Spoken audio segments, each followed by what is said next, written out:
ఈరోజు మార్కెట్స్ ఎలా ఉంటాయి అనేది ఒకసారి చూద్దాం. ఫండమెంటల్గా డేటా అనేది కూడా ఒకసారి చెక్ చేద్దాం. ముందుగా మీ అందరికీ ప్రైస్ యాక్షన్ తెలుగు ఛానల్లోకి స్వాగతం. సో ఇక్కడ పిఎంఐ డేటా అనేది రావటం జరిగింది.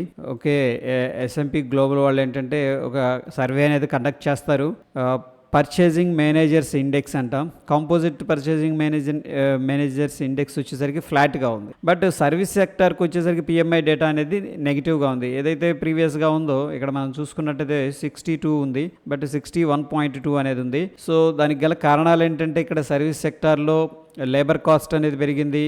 నెక్స్ట్ ఇన్పుట్ రా మెటీరియల్స్ కాస్ట్ అనేది పెరిగింది. సో బేస్డ్ ఆన్ దట్ ఏంటంటే ఇక్కడ ఇన్ఫ్లేషన్ రైజ్ వల్ల ఫుడ్ ప్రైసెస్ కూడా రైజ్ అయినాయి. ఓవరాల్గా ఈ యొక్క సర్వీసెస్ సెక్టార్లో కొద్దిగా ల్యాగింగ్ అనేది కనిపిస్తుంది. సో అగైన్ ఏంటంటే ఇది స్లైట్లీ నెగిటివ్గా ఇంపాక్ట్ చేస్తుంది. ఓకే, నెక్స్ట్ మనకు వచ్చేసరికి రేపటి రోజున ఆర్బీఐ మీటింగ్ అయితే ఉంది. సో బ్యాంక్ నిఫ్టీ అనేది కొద్దిగా సైడ్ వేస్లో ఉండే అవకాశం ఉంది. ఇక ఎకనామిక్ క్యాలెండర్ అనేది చూసుకున్నట్టయితే yesterday Queen's Birthday, New Zealand, okay, South Korea Memorial Day. So పెద్దగా ఇంపార్టెంట్ ఫండమెంటల్ డేటా ఏం కనిపించట్లేదు. అదేవిధంగా మనం ఇక్కడ ఏడిఆర్స్ అనేది ఒకసారి చూసుకుందాం. ఏడిఆర్స్ అన్నీ కూడా రెడ్లో ఉన్నాయి ప్రస్తుతానికి. మనం చూసుకున్నట్టయితే విప్రో ఐటీ నెగిటివ్గా ట్రేడ్ అవుతుంది, అండ్ ఇన్ఫోసిస్ కూడా నెగిటివ్గా ట్రేడ్ అవుతుంది.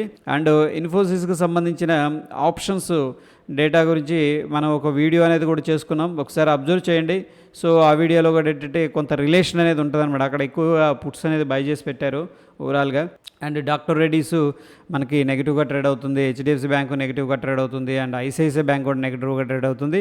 ఓవరాల్గా యుఎస్ మార్కెట్స్లో మన ఇండియన్ కంపెనీస్ అన్నీ కూడా నెగిటివ్గా ట్రేడ్ అవుతున్నట్టు మనకి ఇక్కడ కనిపిస్తూ ఉంది. అదేవిధంగా గ్లోబల్ క్యూస్ అనేది మనం చూసుకున్నట్టయితే ప్రస్తుతానికి ఫ్రాన్స్ చాలా వీక్గా కనిపిస్తుంది, అండ్ రష్యా నెగిటివ్గా ఉంది, అండ్ లండన్ నెగిటివ్గా ఉంది, and of course Dow Jones very important మనకి.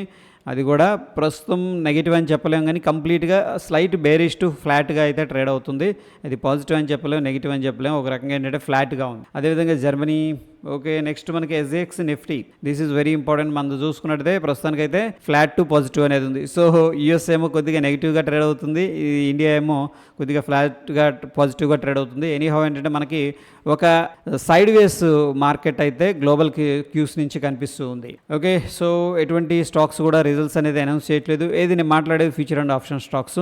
అండ్ బ్యాన్ లిస్ట్లో ఉన్న స్టాక్స్ వచ్చేసరికి Manappuram, India Cem, Indiabulls housing finance. అదేవిధంగా ఎఫ్ఐఎస్ అయితే స్లోగా సెల్లింగ్ అయితే స్టార్ట్ చేస్తున్నారు. సో నిన్నటి రోజున 700 కోట్లు క్యాష్ మార్కెట్లో సెల్ చేసినట్టు తెలుస్తుంది. అదేవిధంగా ఎఫ్ఐఎస్ దగ్గర 1200 కోట్లు క్యాష్ మార్కెట్లో బై చేసినట్టు తెలుస్తుంది. నెట్ చూసుకున్నట్టయితే 495 కోట్లు క్యాష్ మార్కెట్లో ఇన్వెస్ట్మెంట్ చేసినట్టు తెలుస్తుంది. సో ఎఫ్ఐఎస్ జనరల్గా ఏంటంటే కొద్దిగా యాక్టివ్గా ఉంటారు ఫ్యూచర్ అండ్ ఆప్షన్ సెగ్మెంట్లో. సో ఎనీహౌ ఏంటంటే వీళ్ళు లాస్ట్ మూడు రోజుల నుంచి కూడా సెల్లింగ్ స్టార్ట్ చేశారు. ఓకే, ఇక ఇంట్రాడే లెవెల్స్లో ప్రస్తుతానికి మనం వాచ్ చేస్తున్న లెవెల్స్ వచ్చేసరికి ఎస్పెషల్లీ బ్యాంక్ నిఫ్టీలో 44,269, అదేవిధంగా ఇంకొక లెవెల్ వచ్చేసరికి 44,043. ఈ రెండు లెవెల్స్ అనేది వెరీ ఇంపార్టెంట్. వీడియో పాస్ చేసి ఈ లెవెల్స్ కూడా మీరు స్క్రీన్ షాట్ అనేది తీసుకోవచ్చు. అదేవిధంగా నిఫ్టీ 50లో మనం చూసుకున్నట్టయితే 18,640, అదేవిధంగా డౌన్ సైడ్ వచ్చేసరికి 18,580. ఆ రెండు లెవెల్స్ కూడా మనం వాచ్ చేయాల్సి ఉంటుంది ఫ్రెండ్. ఇక ఓపెన్ ఇంట్రెస్ట్ ఇది ఏంటంటే మనకి ప్రస్తుతానికి 44,000 దగ్గర, ఒక నిమిషం నిఫ్టీ అనేది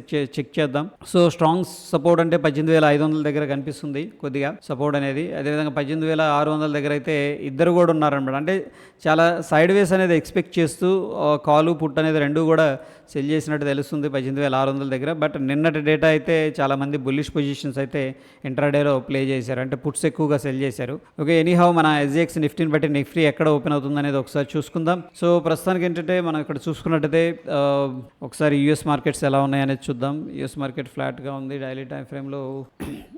ఒక స్ట్రాంగ్ మూవ్ అయితే వచ్చింది. మూవ్ వచ్చిన తర్వాత పైకి వెళ్ళట్లేదు, కూల్ ఆఫ్ అవుతుంది. ప్రస్తుతానికైతే సెల్లర్స్ హైయర్ లెవెల్స్లో కనిపిస్తూ ఉన్నారు. సో లాస్ట్ 2 days నుంచి కూడా పెద్దగా స్ట్రాంగ్ యాక్టివిటీ అయితే యూఎస్ మార్కెట్స్లో కనిపించట్లేదు. ఒక రకంగా ఏంటంటే ప్రాఫిట్ బుకింగ్ అయితే గట్టిగానే చేస్తున్నారు. అదేవిధంగా బ్యాంక్ నిఫ్టీ అనేది కూడా డోజీ ఫార్మేషన్ జరిగింది నిన్నటి రోజున. అదేవిధంగా నిఫ్టీ మనం చూసుకున్నట్టయితే నిఫ్టీ 50 మనకేంటంటే కొద్దిగా ఇక్కడే సైడ్ వేస్ మార్కెట్లో తిరుగుతూ ఉంది. అంత స్ట్రాంగ్ యాక్టివిటీ సెల్లర్స్ నుంచి లేదు, అదేవిధంగా బయర్స్ నుంచి కూడా కనిపించట్లేదు. ఇక మనకి నిఫ్టీ ఎక్కడ ఓపెన్ అవుతుందనే విషయానికి వస్తే ప్రస్తుతానికి ఏంటంటే ఫ్రెండ్స్ మనకి ఎజిక్స్ నిఫ్టీ 18,710 దగ్గర ట్రేడ్ అవుతుంది. అదేవిధంగా మన నిఫ్టీ ఎక్కడ ట్రేడ్ అవుతుందంటే 18,590. ఓకే, దగ్గర దగ్గర ఇది 600 అంటే 120 పాయింట్స్, అంటే 100 to 120 పాయింట్స్ పాజిటివ్గా ఉంది. సో ఎజిక్స్ నిఫ్టీ ప్రకారం మనకేంటంటే గ్యాప్ అప్ అయితే ఓపెనింగ్ అనేది జరగాలి. దట్ ఈజ్ ఆల్ అబౌట్ ఏంటంటే pre market report. Any updates ఉన్నాయంటే టెలిగ్రామ్లో అప్డేట్ చేస్తాను. ఏదైతే లెవెల్స్ మెన్షన్ చేశానో ఆ లెవెల్స్ ప్రకారం మీరు ఏంటంటే ట్రేడ్ అనేది ప్లాన్ చేసుకోండి friends. Okay, that's it. Thank you.